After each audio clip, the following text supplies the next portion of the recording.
Si Pak Hotman Paris ya protes sama saya nih. Waktu dia memperpanjang depositonya, bunga jadi turun, dia jadi rugi katanya. Emang itu tujuan saya. Jadi ini penempatan kas negara dengan bunga rendah di bank komersial. Jadi ini bukan saya taruh dalam bentuk program pembangunan atau earmark ke suatu tujuan tertentu, bukan. Hanya taruh itu di perbankan. 55 triliun di Mandiri, 55 di BNI dan BRI, di BTN 25 triliun dan di BSI 10 triliun. Ini bunganya 80% dari bunga acuan BI. Dia digunakan untuk pembelian SPN syaratnya ya. Dan tenor 6 bulan itu dapat diperpanjang. Jadi sebetulnya nggak ada tenornya itu. Jadi kalau bank nanya apakah kami boleh meminjamkan jangka panjang, boleh aja. Saya akan jaga supaya mereka nggak keganggu, saya juga nggak keganggu. Dan kalau saya lihat dari sejarah stok uang kita di bank sentral, harusnya saya nggak akan pernah terganggu. Masih amat banyak, masih cukup. Ya hanya mereka nyaruh sekitar 400 triliun atau lebih sepanjang tahun. Hanya pindahin sebagian. Ini dampaknya ke likuiditas naik, cost of fund jadi turun. Si Pak Hotman Paris ya protes sama saya nih.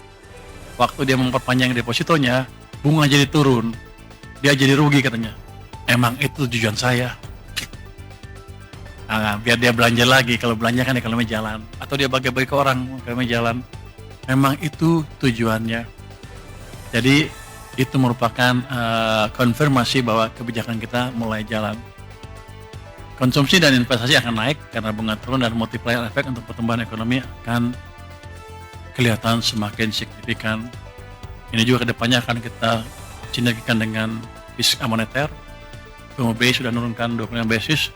Itu tujuannya sama, untuk membantu likuiditas sistem perbankan supaya bunga turun, supaya ekonomi jalan. Jadi mereka juga sekarang pro growth. Oke, saya pikir utamanya itu untuk dampak dari apa? Manfaat dari penempatan dana yang 200 triliun itu.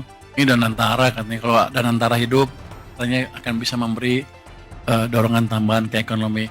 Yang di bawah kiri adalah kontributor investor terhadap investasi.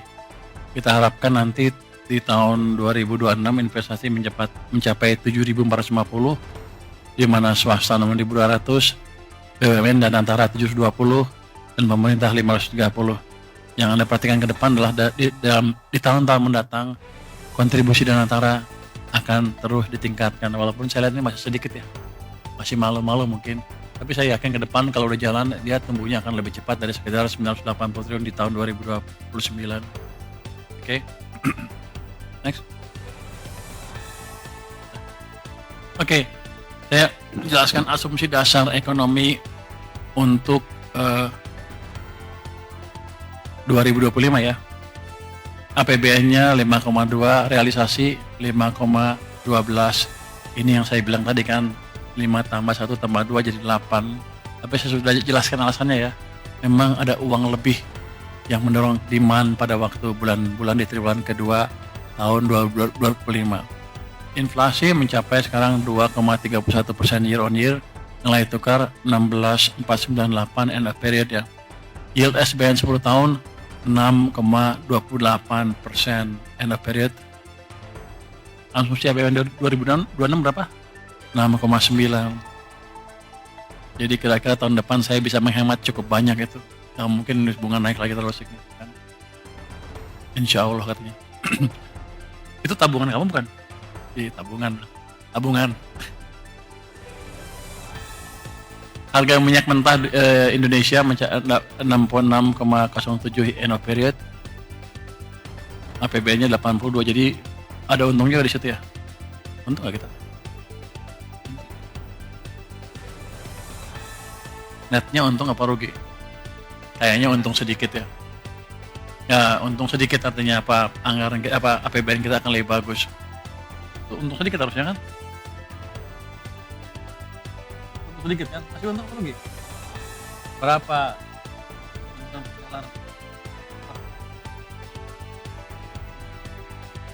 Oke, pakai untung lah pokoknya. Lifting minyak habis tuh banyak. Banyak ngitungnya dia. Lifting minyak 575,4 di bawah asumsi. Ini emang sektor yang harus dihidupkan lagi ke depan. Saya akan cari cara bagaimana memberikan insentif ke investasi di perminyakan, dan lifting gas juga 980,4 triliun. Apa itu? Bukan ya? 180,4 ribu oh ya. Ini oil equivalent ya, di bawah asumsi juga. Jadi di situ ada kelemahan kita di situ. Tapi pada dasarnya pada dasarnya sih masih cukup baik. Ini kita sebutkan realisasi APBN sampai dengan 31 Agustus 2025. Pendapatan negara itu 1.638,7 triliun, itu 57,2% terhadap outlook-nya. Belanja negara mencapai 1.960,3 triliun, 55,6% terhadap outlook. Defisit APBN 321,6 triliun atau 1,35% dari PDB. Keseimbangan primer masih 22,0 triliun rupiah. Jadi kalau lihat dari sini sih harusnya kan